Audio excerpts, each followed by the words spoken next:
What drives fattening?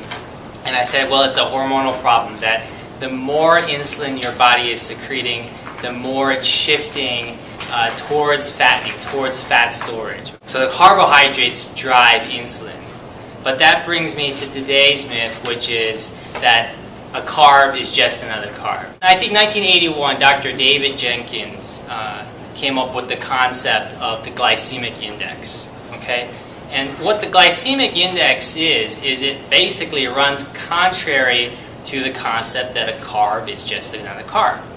So what he did is he gave healthy volunteers that fasted various types of carbohydrates, but all of the same quantity.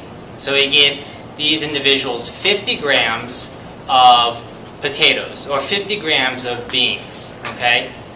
And then he measured the blood sugar response in response to eating those carbohydrates in a fasted state. All right? So he used a reference of white bread as being the standard, or a glycemic index of 100. In other studies, the standard is pure glucose. So you take 50 grams of pure glucose, you give it to a young healthy volunteer that's fasted, and then you measure the blood sugar, and whatever that blood sugar is, that's your 100 standard reference value, okay? So if in response to 50 grams of, say, raw carrots, the blood sugar elevation rose to 30% of what it did when they gave them pure glucose, then 30%, that was defined as a glycemic index of 30. In general, things that are over a glycemic index of 50 are considered high in glycemic index. So when you look at this chart, what you're looking at is on top, you're first looking at the blood sugar response to eating, in this case, here's a blood sugar response to eating a 50-gram slice of white bread. Here's the blood sugar response to eating 50 grams of spaghetti. Down here we see the insulin response. Okay, as the blood sugar rises, your body produces more hormone.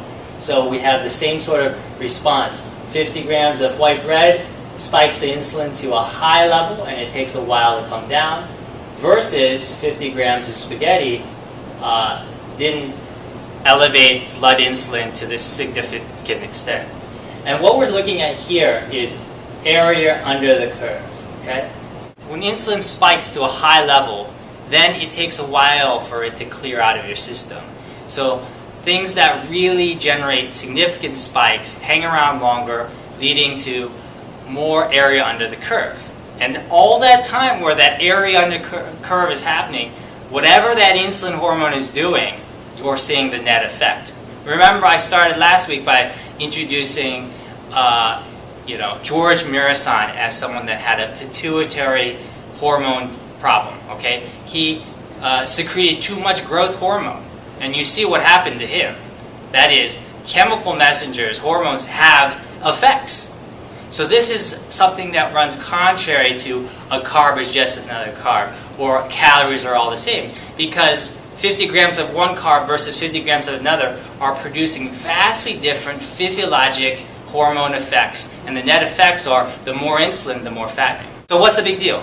So diets that are high in glycemic index have been associated with weight gain, derangements in blood cholesterol in an unhealthy way.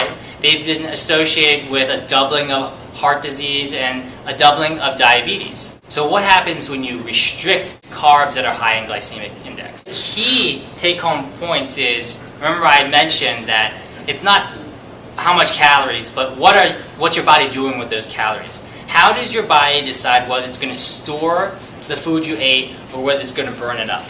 And the key determinant of how your body decides what it's going to burn for fuel is the amount of carbohydrates you put into your body.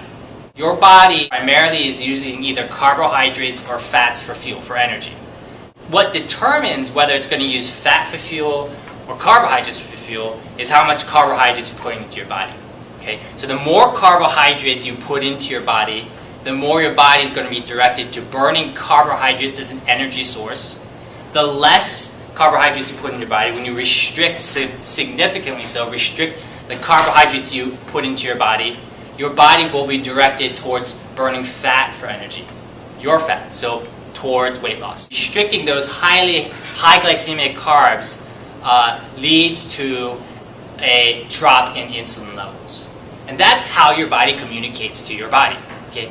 It responds to hormone levels. That's its chemical messenger. Okay? That's like your body receiving a telegram and saying, okay, insulin levels are low, I must not be getting carbs into my body, I gotta redirect towards burning fat. Low insulin levels turn off fattening and it turns on fat burning. This study demonstrates that. Okay? So in this study, what we're looking at here is when you put people on a ton of carbs, what happens is they burn carb. They increase their utilization of carbohydrates as their energy source. Put people on high carb diets, they will use carbohydrates as their primary fuel. Okay? Alternatively, when you put people on high carbs, they don't burn as much fat. So fat oxidation or burning of fat in your muscle furnaces goes down. That's what happens when you put people on high carb diets. That's the American diet. Now, when you restrict carbohydrates, you don't burn carbs. There's no carbs to burn. Your body is getting that signal. Okay, there's no carbs. Let me shift towards burning fat. So carb restriction increases fat burning as your use of fuel. But look over here. The relationship of fat intake to the selection of fuel, of burning, is not nearly as direct a relationship. So that's why, fat does matter, but not as the driver of fattening and the driver of fat burning. How do you manage your carbs? You manage your carbs by paying attention to the glycemic index. Over 50 is considered high, less than 50 is low or moderate. You want to avoid carbs that are high in glycemic index, okay? You want to replace those carbs with those that are low in glycemic index. So, what are foods that are high in glycemic index? Over here, so sugar and other sweeteners.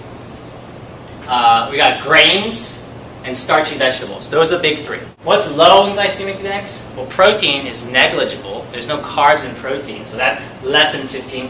Vegetables are less than 15, the non-starchy vegetables. That's why best friends number 1 and 2 are plants and protein. What else? Nuts are low, less than 15 as well. Legumes, beans are less than 30 in general, okay? And dairy actually is low. You manage your carbs by paying attention to the glycemic index. In weight loss and in weight maintenance is you want to avoid carbs that are high in glycemic index, okay? You want to replace those carbs with those that are low in glycemic index. Thanks for tuning in to Weight Loss Myths with Dr. Crisco. To learn more about weight loss myths, check out my website, mythicalweightloss.com. And to learn how you can effectively lose weight and keep the weight off, check out my book, The Ping Pong Diet.